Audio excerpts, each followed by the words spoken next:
Vamos abrir as nossas Bíblias. No primeiro livro de Samuel, capítulo de número 4. Primeiro livro de Samuel, capítulo de número 4. Onde nós iremos ler a partir do verso de número 11. Primeiro livro de Samuel 4, a partir do versículo de número 11. Diz assim a palavra de Deus: E foi tomada a arca de Deus, e os 2 filhos de Eli, Ofni e Finéias, morreram. Então correu da batalha um homem de Benjamim, e chegou no mesmo dia a Siló, e trazia as vestes rotas e terra sobre a cabeça. E chegando ele, eis que Eli estava assentado numa cadeira, olhando para o caminho, porquanto o seu coração estava tremendo pela arca de Deus. Entrando, pois, aquele homem a anunciar isto na cidade, toda a cidade gritou. E Eli, ouvindo os gritos, disse: Que alvoroço é esse? Então chegou aquele homem apressadamente, veio e o anunciou a Eli. E era Eli da idade de 98 anos, e estavam os seus olhos tão escurecidos que já não podia ver. E disse aquele homem a Eli: Eu sou o que venho da batalha, porque eu fugi hoje da batalha. E disse ele: Que sucedeu, filho meu? Então respondeu que trazia as notícias, e disse: Israel fugiu de diante dos filisteus, e houve também grande matança entre o povo, e além disto, também teus 2 filhos, Ofni e Finéias, morreram, e a arca de Deus foi tomada. E sucedeu que, fazendo ele menção à arca de Deus, Eli caiu da cadeira para trás, ao lado da porta, e quebrou-se-lhe o pescoço e morreu, porquanto o homem era velho e pesado, e tinha ele julgado Israel 40 anos. E estando sua nora, a mulher de Finéias, grávida e próxima ao parto, e ouvindo estas notícias de que a arca de Deus era tomada e de que seu sogro e seu marido morreram, encurvou-se e deu à luz, porquanto as dores lhe sobrevieram. E ao tempo em que ia morrendo, disseram as mulheres que estavam com ela: Não temas, pois deste à luz a um filho. Ela, porém, não respondeu, nem fez caso disso. E chamou ao menino Icabode, dizendo: De Israel se foi a glória, porque a arca de Deus foi tomada, e por causa de seu sogro e de seu marido. E disse: De Israel a glória é levada presa, pois é tomada a arca de Deus. Podeis assentar. Quando o povo de Israel, meus irmãos, liberto já da escravidão do Egito, peregrinando no deserto em direção à terra prometida, recebeu as tábuas da lei contendo os 10 mandamentos. Ali, de uma maneira bem clara, se estabelecia a aliança de Deus com aquela nação, herdeira das promessas que Deus havia feito aos seus patriarcas, Abraão, Isaque e Jacó. E Deus instruiu aquela nação sobre o culto que ela deveria prestar a Deus. É interessante que, quando o assunto é culto, nós não devemos nos sentir livres para fazê-lo a nosso modo, mas nós devemos ouvir a revelação de Deus. Houve um culto específico do Velho Testamento e há um culto específico no Novo Testamento. No Velho Testamento, por exemplo, existiam sacrifícios que já não fazemos, porque eles eram feitos para manter vívida a promessa do Messias, que viria para sangrar na cruz pelos nossos pecados. Mas tendo Jesus já vindo e feito isso, nós não precisamos mais fazer sacrifícios de animais para prefigurar o que já está consumado. Antes temos uma cerimônia simples em sua memória, que é a ceia do Senhor, com o pão e o cálice. Mas mesmo a ceia foi instituída pelo próprio Jesus, quando esteve entre nós, em uma mesa, assentado com os seus discípulos. O culto que se deve a Deus deve ser conforme Deus o estabelece. Nós devemos, por revelação, ser instruídos sobre o culto ao verdadeiro Deus. Os pagãos, os libertinos dentro da cristandade, fazem cultos à sua maneira, segundo suas preferências. Há igrejas que convertem cultos em entretenimento e dão vazão a coisas que acontecem no mundo, seja no ambiente com um jogo de luzes, uma fumaça de gelo, fazendo mais o louvor a Deus parecer um show mundano. Mas nós entendemos que se é a Deus que devemos agradar e não a nós mesmos quando cultuamos, então o culto deve ser prestado a Ele conforme a sua vontade. E se o nosso desejo é o de servir a Deus, então este culto que agrada a Deus será também aquele que vai nos agradar.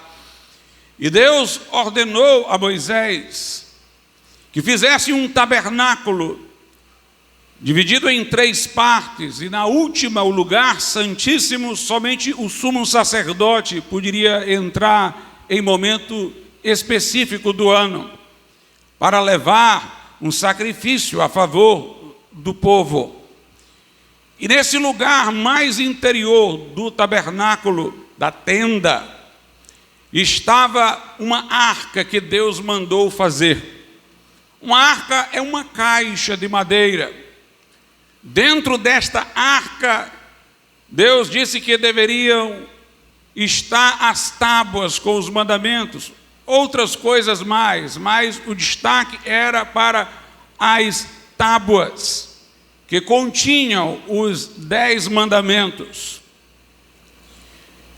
Sobre a arca, se deveria fazer a imagem de 2 querubins. E entendam, essas imagens dos querubins, ao contrário do que alguns supersticiosos dizem, não era para que fossem cultuados os querubins. A maior prova disso é que eles não foram nominados. Não se disse, esse querubim é Gabriel, esse querubim é Miguel. Não, eles não tinham nomes, porque eles eram ilustrativos sobre a arca e não representavam nenhuma entidade em específico. Na verdade, Deus estava se servindo apenas da arte humana para definir o lugar onde sua glória iria se manifestar. Deus disse que quando ele fosse aparecer ao povo em alguma manifestação de sua glória, essa manifestação iria se dar sobre a arca, entre os querubins.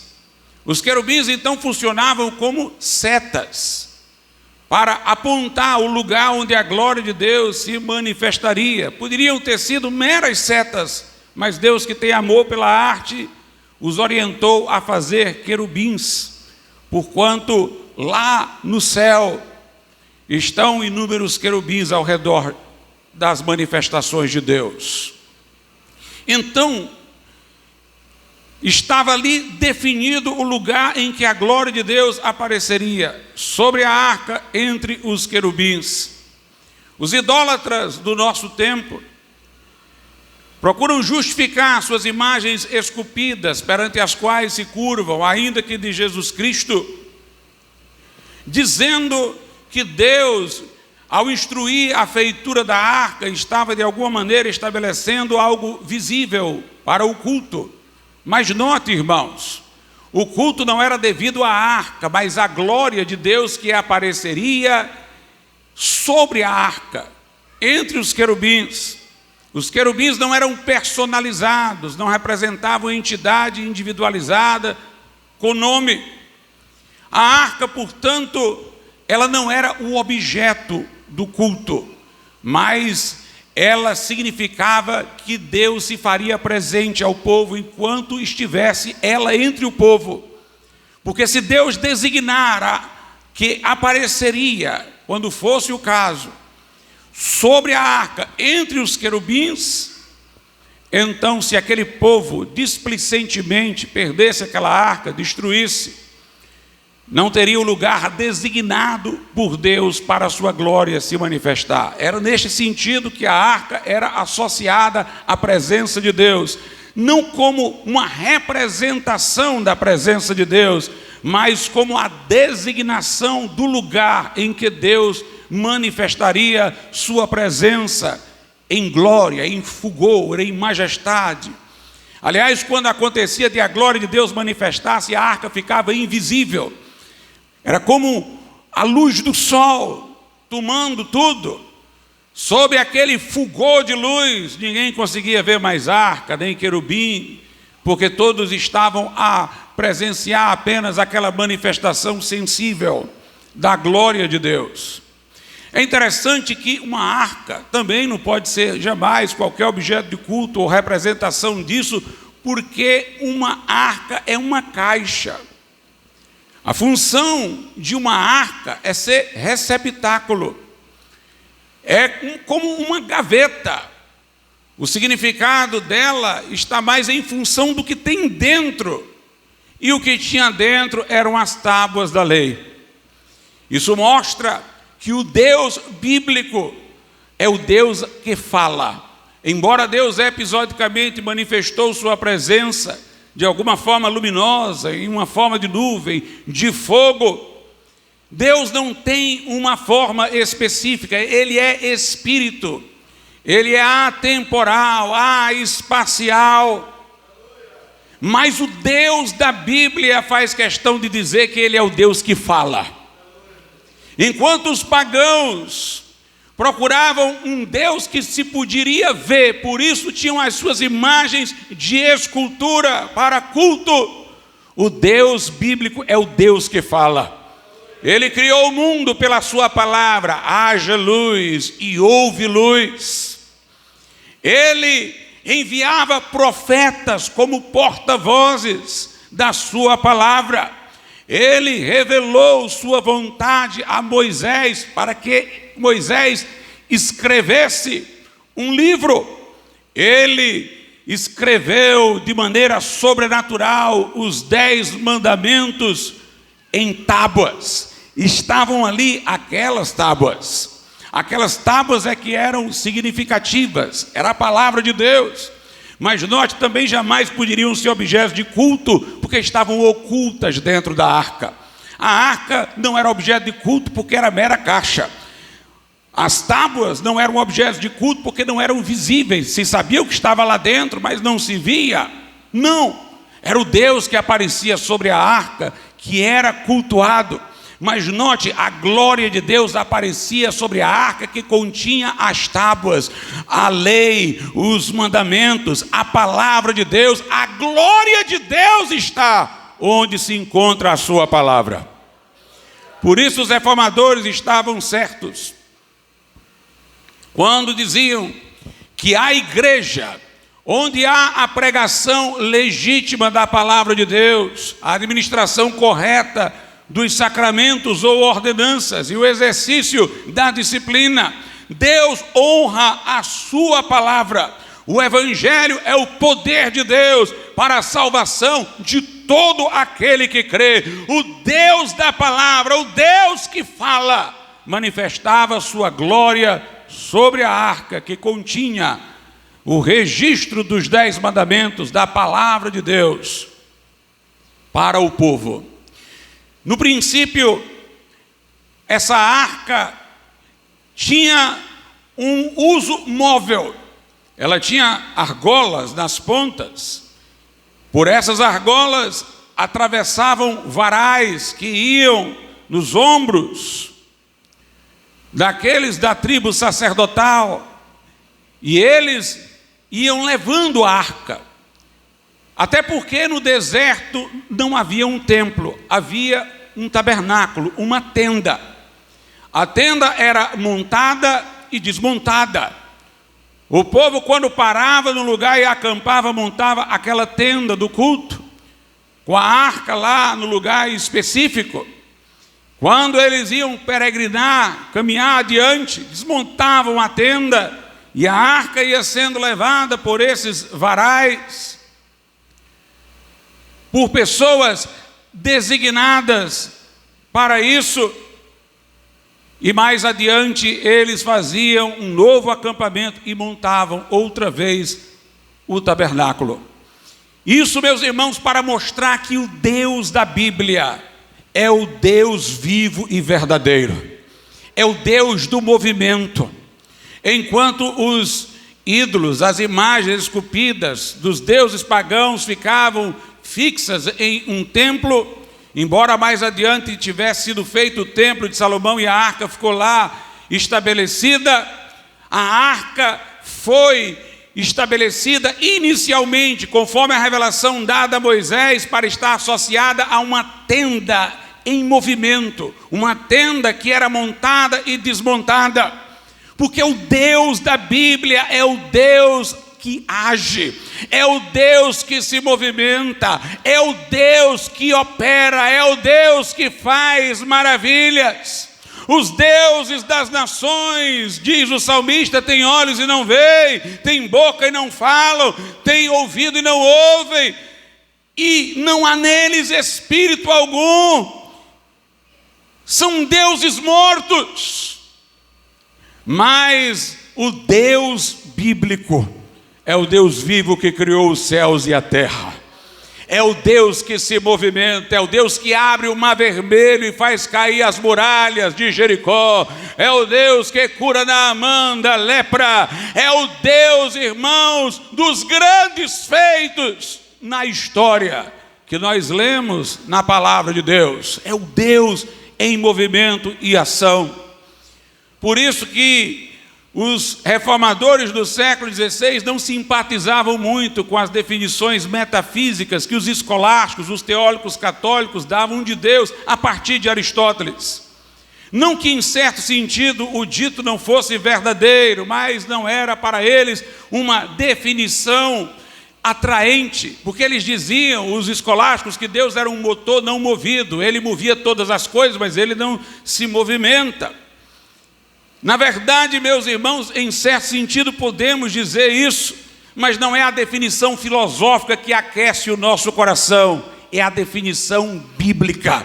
O nosso Deus é o Deus que age. Ele se revela ao povo de Israel dizendo: eu sou o Senhor que te tirou da terra do Egito. Quando ele se revela como Deus de Abraão, de Isaac e de Jacó, ele está dizendo que é o Deus que fez aquelas promessas a Abraão, a Isaac e a Jacó. O nosso Deus é o Deus que está na história, curando, salvando, fazendo milagres, falando, prometendo, transformando, operando. É o Deus que se movimenta entre nós. E mais adiante, quando o povo chegou na terra prometida, a arca ficou no lugar designado, que ainda não era o templo, uma tenda provisória. E a Bíblia ensina, irmãos, que houve uma guerra com os filisteus. A nação de Israel não cumpriu a ordem de Deus de acabar com todos os povos que estavam no lugar onde eles passaram a habitar, e os povos que eles não destruíram conforme a ordem de Deus se tornou, como disse Deus, um espinho nos olhos deles. Os filisteus eram inimigos constantes do povo de Israel, e houve um tempo em que a nação estava num estado espiritual, irmãos, devastado.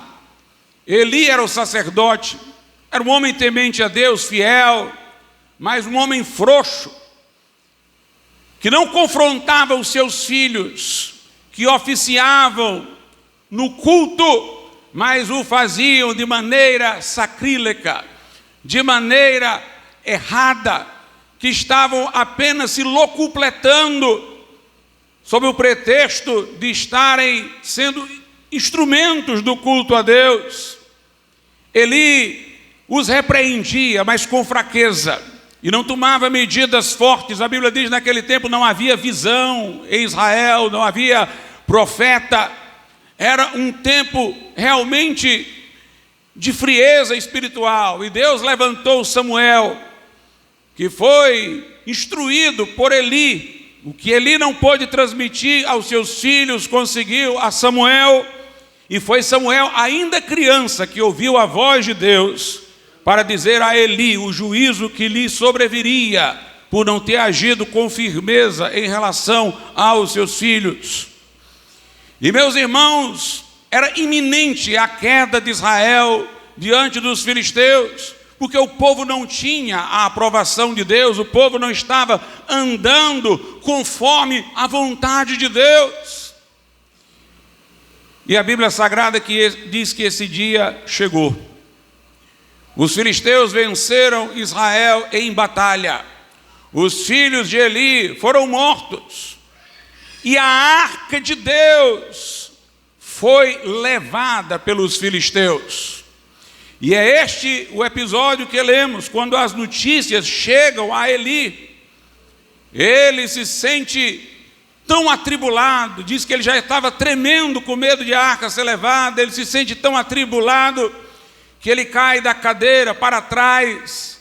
Essa não é a queda daqueles que sentem a presença de Deus, estes caem de joelhos, de frente. Era a queda de alguém que estava morrendo, tendo um ataque do coração.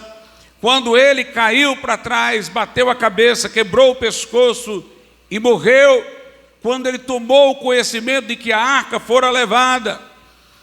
A esposa de um de seus filhos teve um parto precoce, e embora informada de que tinha sido bem sucedido o parto, ela não encontrava mais prazer em nada, porque sabia que se a arca fora levada de Israel, o culto iria parar. O lugar designado para Deus se manifestar ao povo não estaria mais com eles. E, portanto, a nação perderia o seu diferencial, sua especificidade, que era Deus se manifestar àquela nação. Ela denominou o filho nascido de Cabode, que quer dizer, foi-se a glória. E a expressão que ela disse no final foi essa: de Israel a glória é levada presa, pois é tomada a arca de Deus. Meus amados irmãos, é interessante observar que Deus usa povos para executar juízo contra Israel, mas depois Deus executa juízo sobre esses povos. Deus às vezes usa pessoas perversas para nos afligirem quando estamos desobedientes, para que nos arrependamos. Mas Deus não colocou no coração destas pessoas a maldade. Deus lhes abriu o caminho para que saísse delas o que já estava, e Deus, a seu tempo também, irá realizar juízo sobre elas. Os filisteus puseram a arca dentro do templo de seu Deus, Dagom. Puseram diante da figura do ídolo. Mas no outro dia o ídolo estava caído no chão, com a cabeça no chão, diante da arca. Eles levantaram o ídolo de novo, deixaram a arca lá. No outro dia, o ídolo caíra, a cabeça do ídolo se quebrara, os braços ficaram só o tronco diante da arca.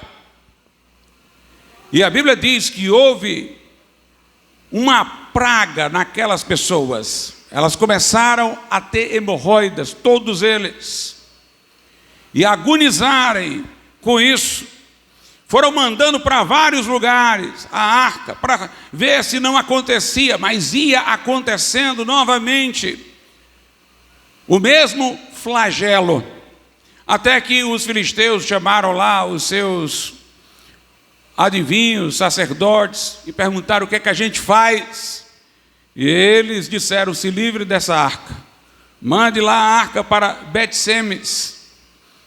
Mas para que não aconteça nada com vocês mesmos, façam imagens das hemorroidas que vocês tiveram, dos ratos que proliferaram entre nós, de ouro. Façam várias imagens em ouro, ponham junto com a arca e mandem. Note, os filisteus entendiam que a função de uma arca era ser receptáculo. A arca tinha os 10 mandamentos, lá dentro eles disseram, ponham junto com ela mais estas coisas aí, para que sejam levadas, para servir de expiação pela culpa, como uma oferta ao Deus de Israel, para que Ele aplaque sua ira para conosco. Mas os filisteus ficaram hesitando se fariam isso. E aqueles sacerdotes dos filisteus disseram, vamos fazer uma prova. Peguem vacas que tenham filhos recém-nascidos. Vocês levam os filhos recém-nascidos para casa e põem as vacas para carregar o carro, que vai levar a arca e esses objetos de ouro. Se a vaca for naquela direção de Bet-Semes, vocês sabem que Deus está controlando tudo isso, que nada disso foi coincidência. Porque o normal não será que estas vacas sigam para Bet-Semes. O normal é que elas voltem para a casa onde estão seus bezerros. O normal é a vaca querer cuidar dos bezerros. Então vocês põem as vacas lá com carros para levar e preserva os bezerros em casa e vê se elas vão agir contra a natureza delas. A Bíblia diz que as vacas começaram a se mover em direção a Bet-Semes, mas elas iam mugindo, iam rugindo, elas iam fazendo sons de desespero, porque é como se elas quisessem estar com os seus filhotes, com os seus bezerros, mas uma força maior as impulsionasse. E eles viram que realmente toda aquela tribulação vinha de Deus. Samuel exortou o povo para que o povo pedisse perdão a Deus, abandonasse seus ídolos, para que a arca pudesse ser trazida de volta. O povo fez isso, venceu os filisteus, mas a arca ainda passou muito tempo em um local distante, sem o seu lugar próprio. E foi Davi, mais adiante, que teve no coração o desejo forte de trazer a arca para o seu lugar próprio. Davi, meus irmãos, queria ver a glória de novo em Israel. E quando ele foi rei, ele tentou trazer a arca, mas tentou trazê-la de uma maneira rápida, bem interessante tecnologicamente, mas não da maneira bíblica. A arca ele quis trazer num carrinho puxado com rodas, é muito mais rápido, muito mais fácil. Mas em determinado momento a arca caiu, Uzá, que era uma pessoa que estava acompanhando, segurou a arca para que ela não caísse e ele morreu. E Davi se entristeceu muito, por que eu não consegui trazer a arca?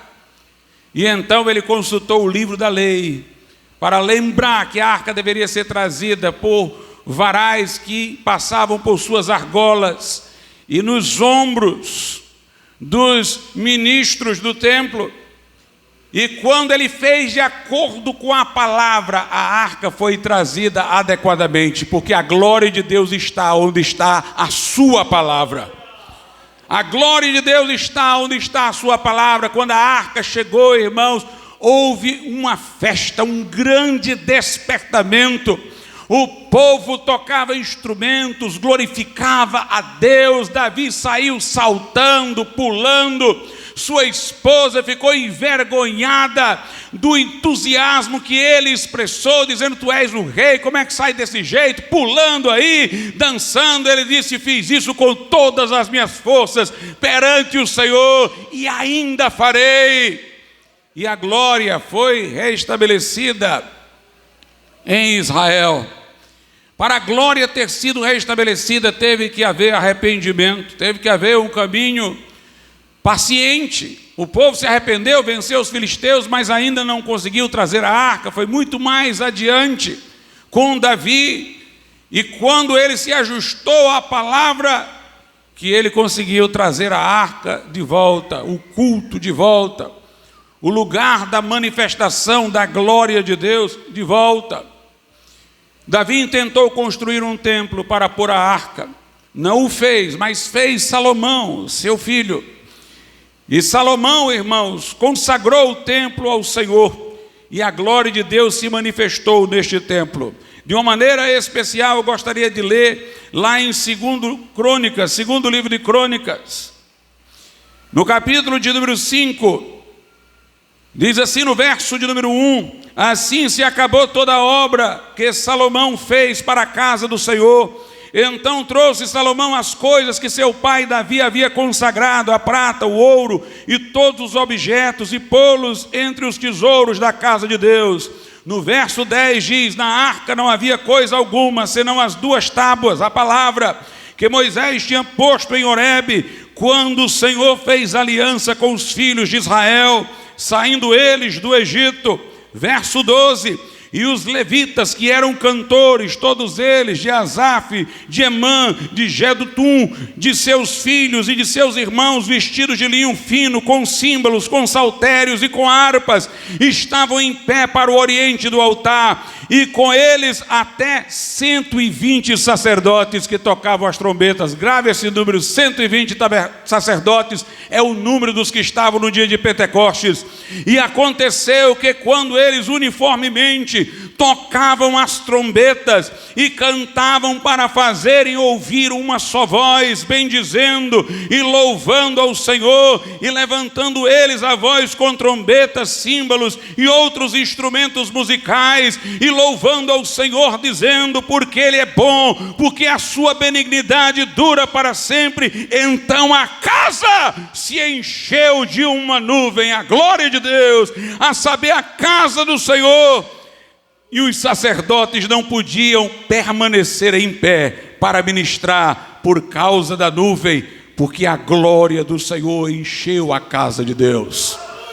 Meus irmãos, o culto não houve, como às vezes nós víamos no passado, que tínhamos um culto, esperávamos um momento da palavra, mas a glória de Deus se manifestava e terminava por não haver a pregação, porque a liturgia se quebrava, com pessoas diante de Deus prostradas, sendo batizadas no Espírito Santo, sendo curadas, sendo renovadas pelo poder de Deus. Este culto aqui estava maravilhoso, o louvor era maravilhoso, porque o Senhor é bom, porque a sua benignidade dura para sempre. Mas a nuvem entrou e ela era melhor, ela era mais importante, e naquele momento a glória de Deus encheu o templo, e estes sacerdotes não podiam mais ministrar. Note, havia 120 sacerdotes. No dia de Pentecostes estavam também os discípulos ali reunidos. 120 discípulos estavam reunidos no cenáculo. Eles estavam lá fundamentados na palavra de Deus, meus amados irmãos. Eles estavam lá por uma promessa que Jesus havia feito: ficai em Jerusalém, até que do alto sejais revestidos de poder. Estavam permanecendo ali para permanecer na palavra que Jesus havia dito. E de repente veio um vento impetuoso, veemente, encheu toda a sala em que estavam assentados. Apareceram sobre suas cabeças línguas como que de fogo, e todos foram cheios do Espírito Santo, começaram a falar noutras línguas. Uma multidão perplexa se ajuntou, Pedro pregou, e quase 3.000 almas se converteram. 120 estavam ali, e a nuvem encheu, e a glória desceu, e o resultado foram aquelas conversões. Mas nós sabemos, irmãos, que este templo de Salomão ficou em ruínas quando o povo foi levado para a Babilônia.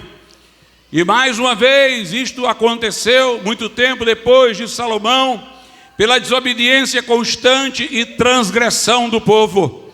Mas Deus abriu uma porta para o povo voltar, quando a Pérsia venceu a Babilônia. e Ciro liberou o povo para voltar ao seu lugar. Os persas liberaram os judeus do cativeiro para voltarem a reconstruírem sua cidade de Jerusalém, reconstruírem os muros e o templo. E então veio a promessa de Deus de que a glória deste segundo templo, como foi cantado aqui, iria ser maior que a glória do primeiro, se o povo servisse a Deus adequadamente. Nós temos lá no livro do profeta Ageu, conforme foi lido nessa noite, Ageu capítulo de número 2, a partir do versículo 1, no 7º mês, no 21º dia do mês, veio a palavra do Senhor por intermédio do profeta Ageu, dizendo: fala agora a Zorobabel, filho de Sealtiel, governador de Judá, e a Josué, filho de Josadaque, sumo sacerdote, e ao restante do povo, dizendo: que quem há entre vós que, tendo ficado, viu esta casa na sua primeira glória, e como a vedes agora, não é esta como nada diante dos vossos olhos, comparada com aquela? Ora, pois, esforça-te, Zorobabel, diz o Senhor, e esforça-te, Josué, filho de Josadaque, sumo sacerdote, e esforça-te todo o povo da terra, diz o Senhor, e trabalhai, porque eu sou convosco, diz o Senhor dos exércitos, segundo a palavra da aliança que fiz convosco, quando saíste do Egito. Meu espírito permanece no meio de vós, não temais, porque assim diz o Senhor dos exércitos: ainda uma vez, daqui a pouco, farei tremer os céus, e a terra, e o mar, e a terra seca, farei tremer todas as nações, e virão coisas preciosas de todas as nações, e encherei esta casa de glória, diz o Senhor dos exércitos. Minha é a prata, meu é o ouro, disse o Senhor dos exércitos. A glória desta última casa será maior do que a da primeira, diz o Senhor dos exércitos,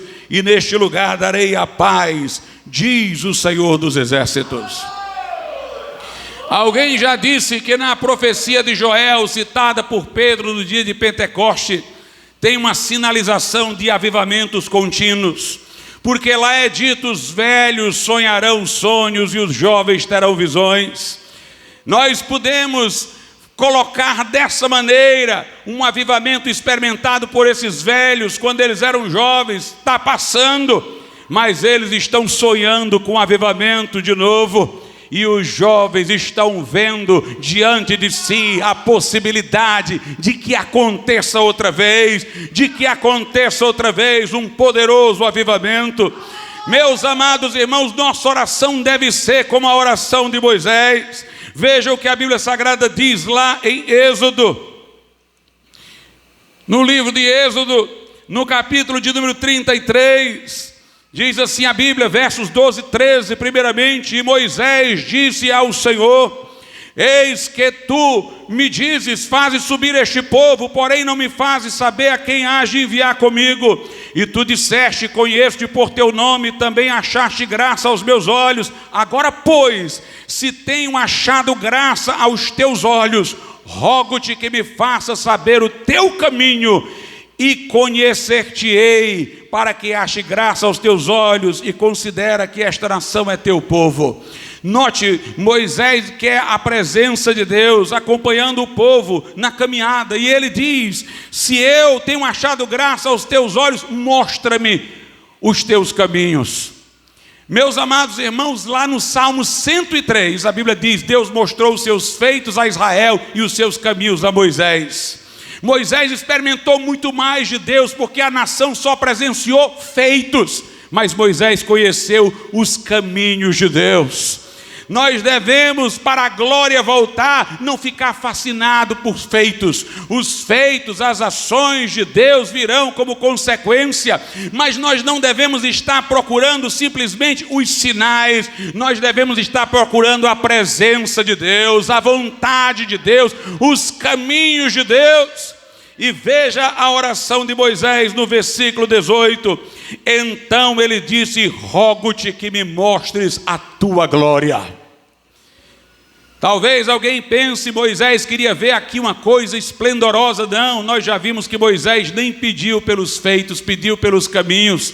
A glória de Deus, irmãos, é a sua presença que revela todo o seu caráter, toda a sua natureza moral. Veja como Deus respondeu a Moisés. Porém ele disse: eu farei passar toda a minha bondade. A glória de Deus é a sua bondade, é o seu amor derramado em nossos corações pelo Espírito Santo. Porém ele disse: eu farei passar toda a minha bondade por diante de ti, e proclamarei o nome do Senhor diante de ti, e terei misericórdia de quem eu tiver misericórdia, e me compadecerei de quem eu me compadecer. E disse mais: não poderás ver a minha face, porquanto homem nenhum verá a minha face e viverá. Disse mais o Senhor: eis aqui um lugar junto a mim, aqui te porás sobre a penha, e acontecerá que quando minha glória passar, por-te-ei numa fenda da penha, e te cobrirei com a minha mão até que eu haja passado, e havendo eu tirado a minha mão, me verás pelas costas, mas a minha face não se verá. Meus irmãos, esta é a oração que nós temos que fazer. Senhor, eu quero conhecer os teus caminhos. Senhor, mostra-nos a tua glória. Mostra-nos a tua glória. Nós não estamos aqui apenas, irmãos, para ver uma liturgia acontecer. Nós não estamos aqui apenas para cumprir um ritual. Nós estamos aqui na expectativa da glória de Deus em seu santo templo. Veja o que é dito no Salmo de número 29. Salmo de número 29 diz o seguinte: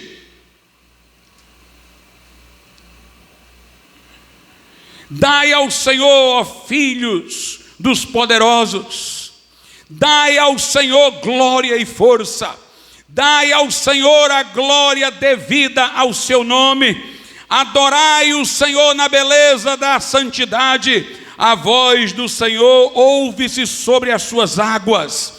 O Deus da glória troveja. O nosso Deus é o Deus que fala, irmãos. É a sua palavra que santifica, é a sua palavra que cura. O centurião disse a Jesus: diz uma só palavra e o meu servo será curado. O Senhor está sobre as muitas águas. A voz do Senhor é poderosa. A voz do Senhor é cheia de majestade. A voz do Senhor quebra os cedros. Sim, o Senhor quebra os cedros do Líbano.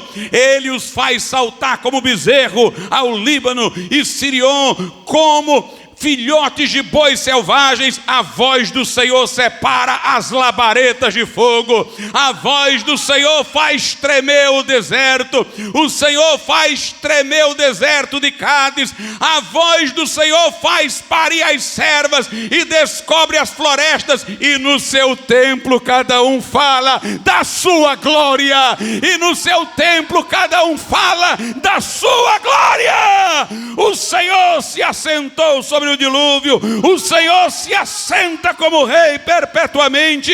O Senhor dará força ao seu povo. O Senhor abençoará o seu povo com paz. Aqui é o lugar de ver a glória, de falar da glória, da manifestação da glória de Deus. A glória de Deus, irmãos, se manifesta em nossas vidas através de um termo que nós gostamos muito de falar: unção. Quando um pregador, ele vai além dos seus recursos, nós vemos coisas acontecerem que não se pode atribuir à sua eloquência, ao seu argumento, mas há algo sobrenatural que está acontecendo. Nós dizemos: esta pregação foi ungida, esse pregador tem unção. Quando alguém consegue louvar a Deus e o seu louvor irradia-se por toda uma assembleia que é tomada da presença de Deus, há ali uma unção. A unção, irmãos, é a manifestação da glória de Deus. Um termo muito utilizado pelos pentecostais no início era: a glória desceu. A glória desceu. Tem gente que não consegue mais entender o que significa significa isso? A glória desceu, a glória desceu. E não era só num culto com muita gente, era a irmã varrendo em casa e de repente a glória descia. Era o irmão tentando ajeitar o seu carro e começando a louvar a Deus, e a glória descia. Era alguém caminhando para a sua escola para assistir a aula, meditando nas coisas de Deus, mas de repente a glória de Deus descia sobre ele. Aleluia! O que nós estamos precisando é da glória de Deus no tabernáculo. O que nós estamos precisando é da unção de Deus em nossas vidas, é do poder de Deus em nossa vida. Aleluia! Louvado seja Deus. Por que que a glória? Por que que a glória às vezes se vai? Porque a unção às vezes não permanece. Algumas coisas acontecem, irmãos, que fazem com que nós, que um dia conhecemos isso, passemos a ter às vezes escassez ou pouca frequência disso daí. E nós temos que atentar. Nós não podemos viver só do passado e nem podemos esquecer o passado. Tem dois tipos de pessoa. Tinha um obreiro que não está mais conosco, e quando a gente falava das coisas antigas aqui na reunião de obreiros que Deus fazia, ele dizia: eu não quero saber disso não, eu quero saber do passado não, é para frente. Logo nós descobrimos que ele não tinha raiz nas nossas convicções e por isso debandou. Nós não podemos esquecer. Deus ordenava que o povo fizesse memoriais. Quando o povo atravessou o Jordão miraculosamente em direção à terra prometida, foram colocadas pedras para a memória, para lembrar. Nós não podemos esquecer o passado, mas nós não podemos lembrar do passado como uma coisa que não nos toque no presente. Nós temos que lembrar e dizer a Deus: faz de novo. Ageu disse: tem gente aqui, nós lemos, que viu a primeira casa e pode ver de novo a glória dessa segunda casa. Aleluia! Deus não quer que vivamos de sonhos. Ele quer a unção constante em nossas vidas, a glória constante em nossas vidas. Mas algumas coisas devem ser levadas em conta para que não percamos a unção de Deus. Lá em Efésios, no capítulo de número 4, Efésios, capítulo de número 4, diz assim a palavra de Deus, a partir do verso 29. Não saia da vossa boca nenhuma palavra torpe, mas só a que for boa para promover a edificação, para que dê graça aos que a ouvem. E não entristeçais o Espírito Santo de Deus, no qual estáis selados para o dia da redenção. Toda amargura e ira e cólera e gritaria e blasfêmia e toda malícia sejam tiradas dentre vós. Antes sedes uns para com os outros benignos, misericordiosos, perdoando-vos uns aos outros, como também Deus vos perdoou. O texto, irmãos, destaca que nós entristecemos o Espírito Santo quando nós não nos relacionamos bem com os nossos irmãos. Não saia da tua boca palavra torpe, palavra ofensiva, palavra inútil, mas só aquela que vai edificar o teu irmão. Não seja um fofoqueiro. Diz aqui o texto: toda amargura, a mágoa, a murmuração,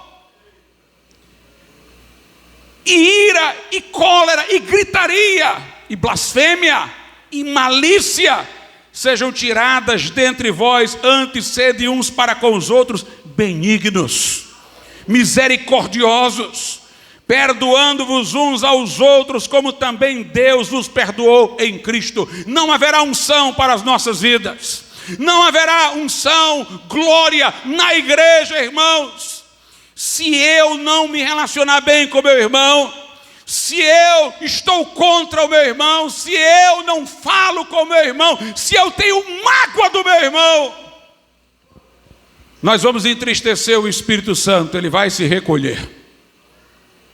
Ele vai se recolher. Às vezes nós pensamos que para um avivamento é só fé. Se nós tivermos fé, mas a Bíblia dá a entender claramente que ninguém pode ter fé com mágoa no coração. Veja o que é dito em Marcos capítulo de número 11, um texto muito lido pelos pentecostais, para estimular os grandes feitos de Deus através da nossa fé. Mas veja o complemento que muitas vezes não é lido do texto. Marcos 11, verso 22. E Jesus respondendo disse-lhes: tende fé em Deus, porque em verdade vos digo que qualquer que disser a este monte, ergue-te e lança-te no mar, e não duvidar em seu coração, mas crê que se fará aquilo que diz, tudo o que disser lhe será feito. Eu nunca vi uma explicação tão boa para esse versículo como a do Dr. Robert McAllister. Ele dizia: monte é tudo aquilo que obstaculiza uma caminhada, que vem no plano e de repente tem um monte para atrapalhar. O monte aqui é uma ilustração para falar daquilo que está servindo de obstáculo para o propósito de Deus em nossas vidas. Mas se você tiver fé, vai dizer ao monte: sai da frente, e ele vai sair da frente. Ele vai para o mar. O verso 24 diz: por isso vos digo que todas as coisas que pedirdes orando, crede e receber, e tê-lo-eis. Creia e recebe. É um texto, irmãos, que está na boca dos antigos pentecostais. Mas veja o restante: e quando estiverdes orando, perdoai, se tiverdes alguma coisa contra alguém, para que o vosso Pai que está nos céus vos perdoe as vossas ofensas. Mas se vós não perdoardes, também vosso Pai que está nos céus vos não perdoará as vossas ofensas. Você não vai ter essa fé com mágoa no coração. Você não vai ter esta fé para ver milagres se o seu coração não está livre de amargura, de mágoa. Tem gente, irmãos, que começa sob a unção, alegre no Senhor, cheio de amor pelos irmãos, mas depois parece que ele azedou, ficou uma pessoa insatisfeita, que murmura, que desconfia, que critica acidamente.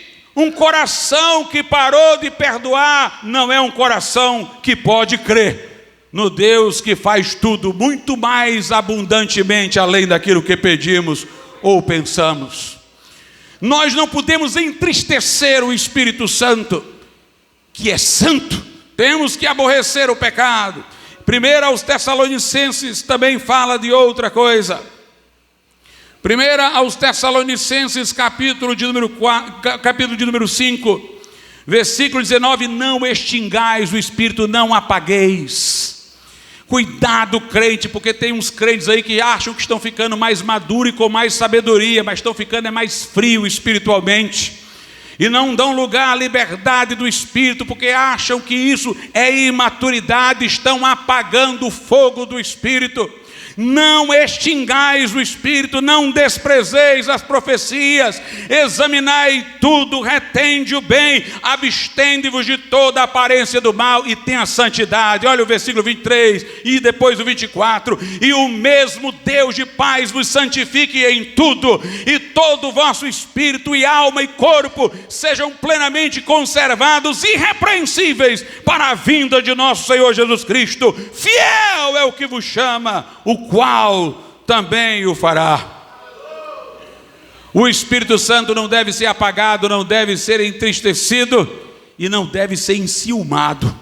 Veja o que a Bíblia diz em Tiago, capítulo de número 4, versos 4 e 5: adúlteros e adúlteras, Não sabeis vós que a amizade do mundo é inimizade contra Deus? Portanto, qualquer que quiser ser amigo do mundo constitui-se inimigo de Deus. Ou cuidais vós que em vão, diz a Escritura, o Espírito que em nós habita tem ciúmes. Não traia Deus com este mundo. Não faça o Espírito Santo se entristecer, não apague a manifestação do Espírito Santo, não enciume o Espírito de Deus. A amizade com o mundo, o rancor dos irmãos, a falta de vontade de dizer, faz de novo, Senhor, de reconhecer que está frio e buscar a Deus, faz com que a unção, irmãos, não se mantenha. Também quando muita gente vai além do que é para ele fazer. Segundo aos Coríntios, capítulo de número 10, a palavra de Deus diz o seguinte, segundo aos Coríntios 10, versículo de número 13, porém não nos gloriaremos fora da medida, mas conforme a reta medida que Deus nos deu, para que cheguemos até vós. Paulo diz que tem um limite, uma esfera de ação, que Deus designou para ele, que ele vai trabalhar dentro dessa esfera de ação. A Bíblia diz lá na carta aos Coríntios capítulo 12, que Deus colocou cada membro do corpo como lhe aprouve. Não saia do seu lugar, meu irmão, fique no chamado que Deus lhe concedeu. Deus vai lhe abençoar, a unção vai permanecer, se você permanecer na posição, na função que Deus lhe designou. Há muita gente que se entusiasma, porque Deus está abençoando, Deus está dando unção a ele, aí ele acha que pode fazer tudo, até aquilo que não faz parte do seu chamado, e aí a unção vai-se embora. Uzias era um rei que vencia batalhas, fortificou cidades, Deus o abençoava, mas um dia Uzias quis oferecer incenso no templo, ele não era sacerdote, os sacerdotes fizeram um paredão para ele não entrar, ele insistiu, só recuou porque Deus o puniu. De repente apareceu uma lepra inicial na sua testa. Quando ele viu o castigo, recuou. Um homem que era abençoado no que fazia como rei, mas quis se meter a sacerdote. Saul foi a mesma coisa. Saul deveria esperar Samuel para oferecer um sacrifício. Samuel é que deveria conduzir o culto, ele era o profeta. Mas Saul ficou inquieto porque Samuel estava atrasando.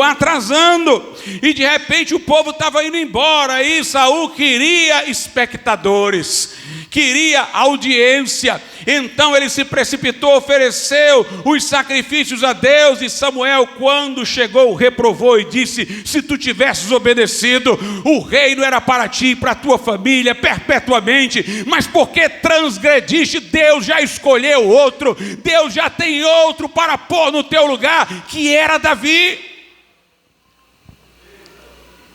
Porque Saul fez uma coisa que não lhe cabia fazer. É interessante, meus irmãos, como Deus quer mostrar para a gente que ele nunca é injusto. Deus justificou Abraão quando creu, logo no princípio, quando fez a promessa a Abraão.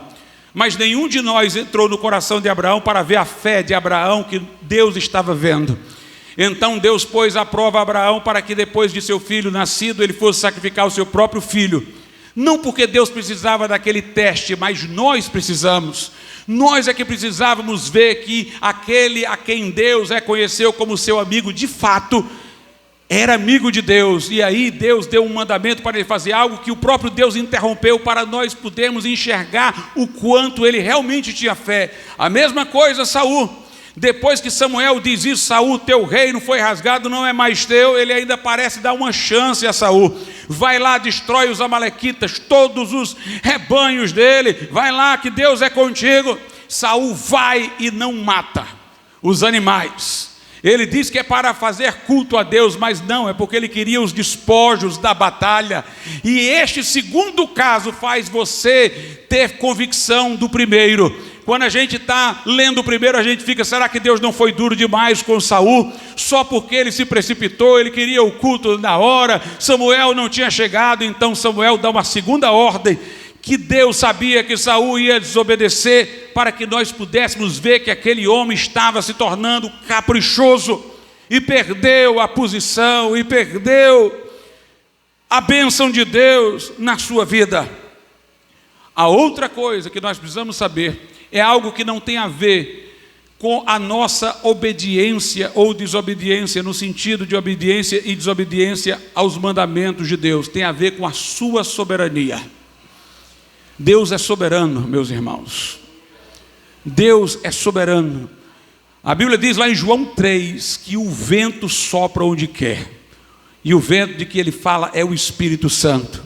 Lá na primeira carta aos Coríntios, capítulo de número 12, a Bíblia Sagrada diz no verso de número 11: mas um só e o mesmo Espírito opera todas estas coisas, repartindo particularmente a cada um como quer.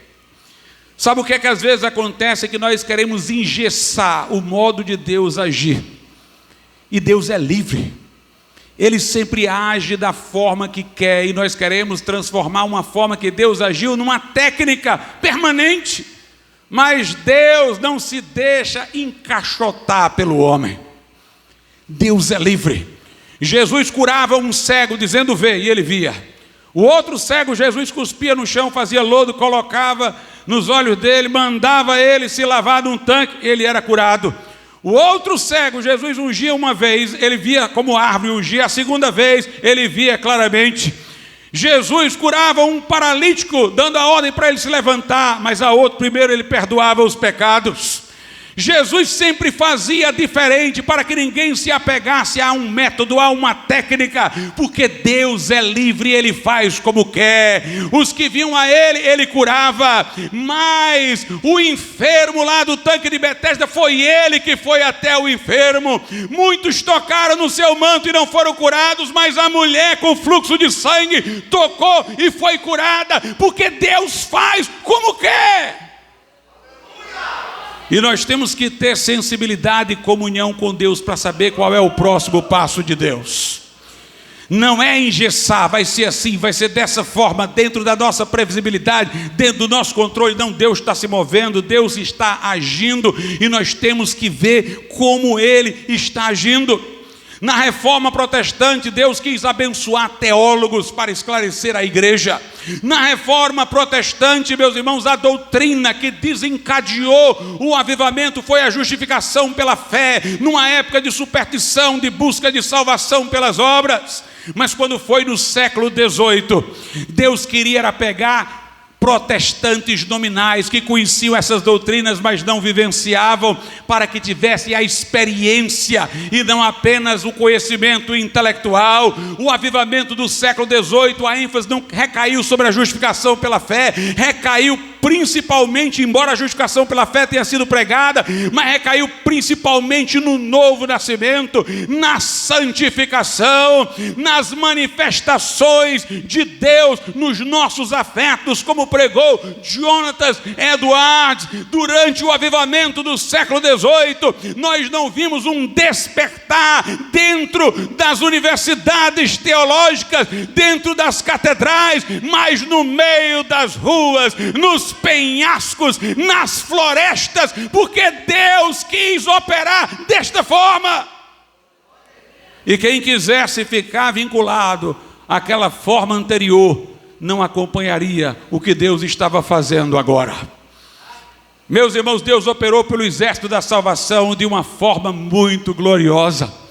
Aqueles homens ali viraram um verdadeiro exército, organização de quartel, e saíram pregando o evangelho, tocando tambores e cornetas, e Deus usou, e aqueles que tiveram discernimento para se juntar a eles, viram a glória de Deus, porque o nosso Deus é um Deus vivo e verdadeiro, um Deus que está sempre fazendo novas todas as coisas. Se o avivamento metodista do século XVIII, da reforma, priorizaram pregação, o avivamento no país de Gales quase quase não tinha pregação, eram pessoas cantando louvores a Deus na rua, eram pessoas orando, eram pessoas testemunhando, e grandes teólogos da época foram lá visitar para discernir qual era o pregador do avivamento, mas voltavam dizendo: não tem pregador aqui, não existe uma figura, Deus estava operando como Ele queria.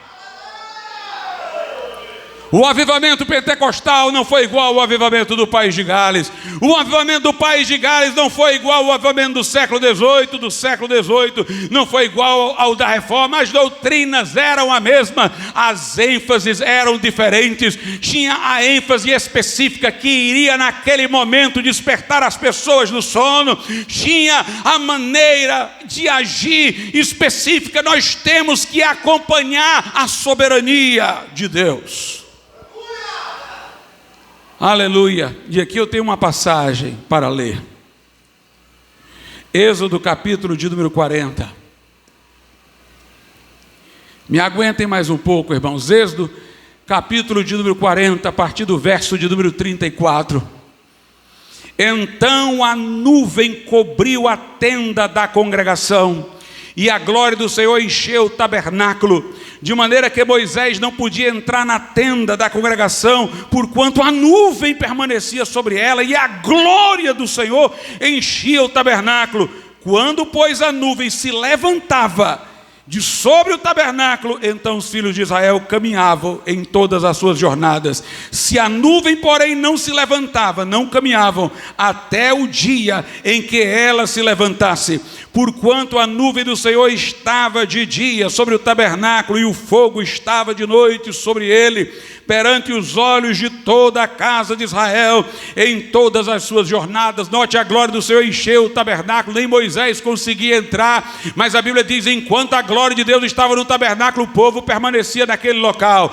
A glória de Deus se movia, a nuvem caminhava, o povo desmonta a tenda e vamos seguir a nuvem, e eles iam seguindo. Meus irmãos, não é o tabernáculo que segura a nuvem, é a nuvem que direciona o tabernáculo. Não somos nós que seguramos a nuvem, nós temos que seguir a nuvem. Siga a nuvem, meu irmão. Siga a nuvem. Quando orar, faz de novo. Lembre-se, Deus vai fazer de novo, mas de forma nova. Tenha sensibilidade para ouvir o caminho que Deus está abrindo. Nós, às vezes, irmãos, perdemos porque nós engessamos e nós não seguimos. Nós não seguimos a nuvem. E sabe o que é que acontece ruim? Quando nós não seguimos a nuvem, é que muitas vezes nós não queremos admitir que ela se foi. Aí o povo começa a dar glória a Deus, mas não é aquele glória a Deus que veio lá de dentro como era antes. As pessoas começam a querer manter as aparências do avivamento, mas só tem a casca. E elas continuam dando glória, mas não tem o glória que elas dão agora, o peso que tinha antes. Porque a nuvem não está mais lá. Meus irmãos, nós não podemos inverter a ordem de causa e efeito. É a glória que produz o nosso louvor. Não é o nosso grito que traz a glória. Não é gritando que a glória vem. É a glória chegando que nós vamos irromper em louvores a Deus. Nós temos alguns exemplos na Bíblia. Sansão era um nazireu, tinha um pacto de consagração com Deus, não podia ter o seu cabelo atingido por navalha. Mas ele conta para Dalila o seu segredo, que era o marco de sua consagração a Deus. Ela corta enquanto ele dorme, e ela grita: os filisteus estão aqui. E ele se levanta pensando que ainda tem a força. Mas os filisteus o pegam e ele não faz nada, tem os olhos vazados. Um homem que derrubou milhares com a queixada de jumento. Porque a Bíblia diz que quando ele vencia os filisteus, era o Espírito de Deus que descia sobre ele. Não era a força dele, era uma força sobrenatural. Mas agora, irmãos, tendo quebrado sua consagração a Deus, ele pensou que ainda tinha, ele agiu como se ainda tivesse, mas não tinha mais nada. Saul, depois que Samuel disse: você perdeu o trono, ele ainda passou 20 anos com a coroa. E Davi foi ungido rei. E passou esse tempo todo esperando o dia de ter a coroa. E Davi, quando foi ungido, Samuel foi lá, ungiu Davi, o Espírito Santo se apoderou dele.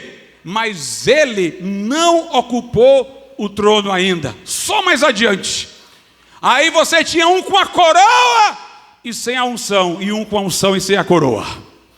Meu irmão, entre a coroa e a unção, prefira a unção de Deus.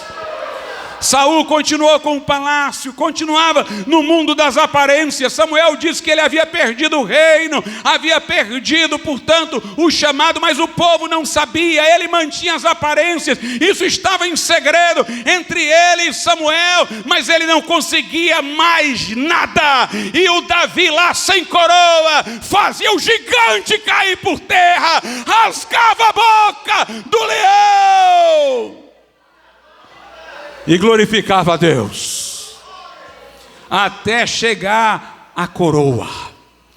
Até chegar a coroa. É melhor a unção sem a coroa. Saul só tinha as aparências. O outro foi Moisés. Segundo aos Coríntios diz, Moisés, quando desceu lá do monte, a glória de Deus se manifestava no seu rosto, que brilhava. E o povo, vendo a glória de Deus no rosto de Moisés, passou a respeitar Moisés, pediu até que ele colocasse um véu, porque o povo estava se sentindo aterrorizado com aquela manifestação da glória de Deus. E Moisés pôs o véu, e a glória foi se desvanecendo. E Moisés preservou o véu por um tempo, sem glória nenhuma, porque ele tinha medo de tirar o véu, o povo não ver glória e não respeitá-lo. A Bíblia diz, nós não somos como Moisés, que trazia um véu para ocultar a glória que desvanecia. Meus irmãos, não vamos só manter as aparências, é preciso a realidade, é preciso a glória de Deus em nossas vidas. Todo fim de avivamento termina com uma nova denominação surgindo. É quando de repente um grupo se torna tão eufórico que acha que Deus está associado à sua denominação. O avivamento metodista incluía batistas, anglicanos. Depois surgiu a denominação metodista. O avivamento ainda prosseguiu um bom tempo, mas depois congelou. Os pentecostais eram um movimento, hoje viraram denominações. E a gente vê que perdeu-se muito daquilo ali. Houve um grande avivamento nos Estados Unidos, em Cane Ridge. E esse avivamento juntou batistas, presbiterianos, metodistas, todos juntos. A união em função de Cristo era o fator determinante. E alguém teve a seguinte ideia: bem, nós estamos todos unidos aqui, então não vamos mais ser batistas, presbiterianos, metodistas, vamos formar uma nova denominação, a igreja cristã. Aí o avivamento acabou. Confundiram o que Deus estava fazendo com uma denominação. Meus amados irmãos, eu louvo a Deus porque esta igreja guarda a sã doutrina. Mas eu quero dizer uma coisa: Deus não está enclausurado aqui entre nós. Deus vai avivar onde houver corações sedentos. Se for fora, vai ser fora. Se for dentro, vai ser dentro. Não pensemos que nós temos privilégios para com Deus. Deus está à procura de adoradores que o adorem em espírito e em verdade. Deus está à procura de corações quebrantados e contritos. Pastor, qual o caminho para a glória voltar, para a unção voltar? O caminho é o dos profetas. O que é que os profetas faziam? Confessavam os pecados do povo. O que é que Esdras e Neemias fizeram? Se colocaram diante de Deus, prostraram, choraram, confessaram os pecados do povo. Daniel também confessou. Meus irmãos, se nós queremos um avivamento, nós temos que dizer: Senhor, nós não temos sido o que já fomos, nós temos esfriado, nós não temos sido dessa maneira, Senhor, mas nós queremos aqui pedir perdão por nossas culpas, por nossos pecados. Senhor, nós queremos a unção, nós queremos a glória. Este é o caminho. Os que estavam lá em Atos 4, muitos estavam em Atos 2, quando foram cheios do Espírito Santo e começaram a falar em outras línguas. Mas Pedro e João haviam sido presos. O povo ficou amedrontado, ansioso, a fé ficou duvidosa. Soltaram Pedro e João, que foram novamente estar com o povo. E o que Pedro e João foram fazer lá? Pedir Pentecoste renovado de novo. Chegaram lá e oraram com aquele povo: Senhor, olha para as ameaças que nos estão fazendo, estende a tua mão para operar sinais e prodígios em nome do teu santo servo Jesus. Concede que os teus servos preguem com toda intrepidez a tua palavra. E o lugar estremeceu. Foram cheios do Espírito Santo e saíram pregando a palavra de Deus. Volta para o cenáculo, meu irmão. Volta para o cenáculo, igreja. Que Deus vai operar. Mas note, Ele vai operar da sua maneira. Na primeira vez foi vento e fogo. Na segunda vez foi um terremoto. Não foi vento e fogo. Ele faz como quer, porque Ele é soberano.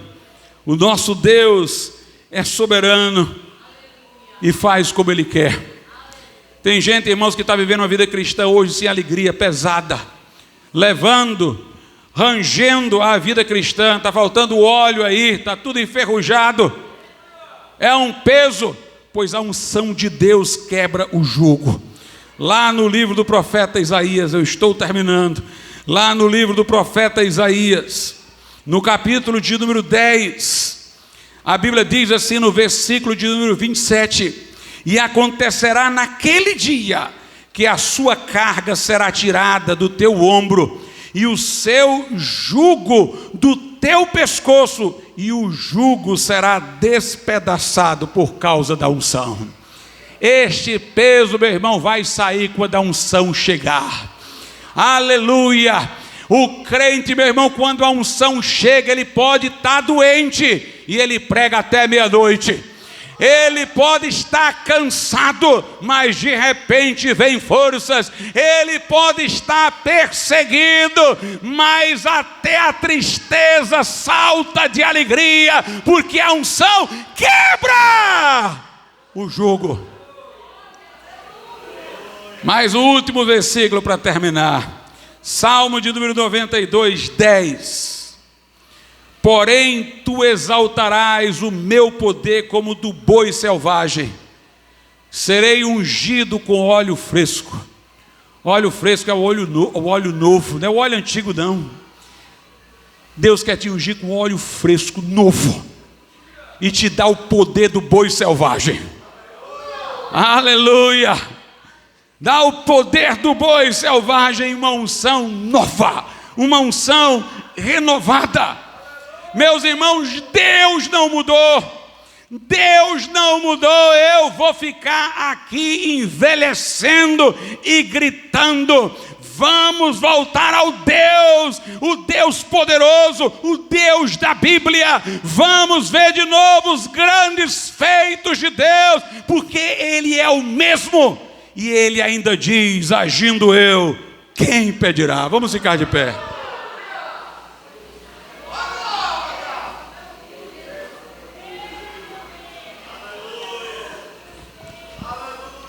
Aleluia! Aleluia! Aleluia!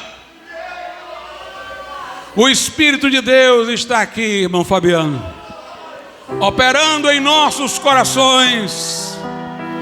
Aleluia! Busque a Deus, glorifique a Deus. Essa mensagem ardeu no meu coração o dia todo, irmãos. O dia todo ardeu no meu coração. O Espírito Aleluia de Deus está aqui. Aleluia, Jesus. Operando em nossos corações. Aleluia. Sua vida. Se você não é crente, vem até aqui à frente e entregue sua vida a Jesus. Se você está desviado, venha se reconciliar. Você diz: pastor, sou crente, estou na igreja, mas eu quero uma renovação. Eu quero que esse cansaço se quebre. Eu quero a unção que quebra o jugo. Vem aqui à frente, meu irmão. Se coloque diante do Senhor. Vamos buscar a Deus. Vamos buscar a plenitude do Espírito de Deus. Aleluia. Os enfermos e doentes são sarados, pois Aleluia. o Espírito de Deus está aqui. Aleluia. O Espírito de Deus está aqui.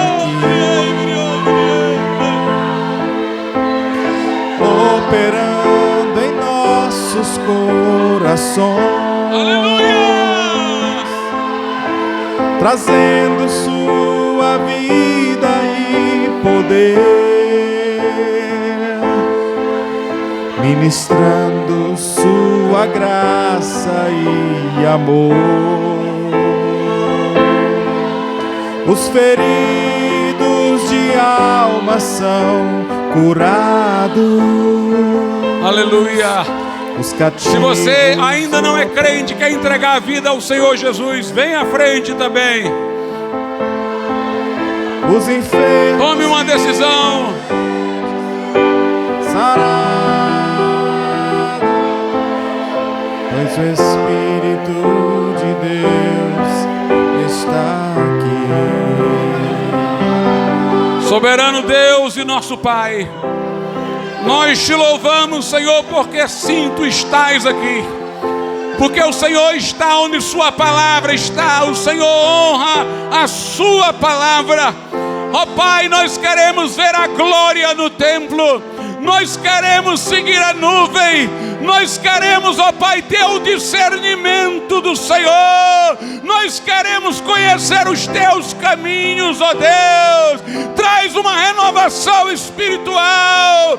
Toca, meu Deus, com brasa viva do altar. Reconcilia os corações. Tira a amargura, tira a mágoa, tira o rancor, tira a malícia e coloca a sede de Deus.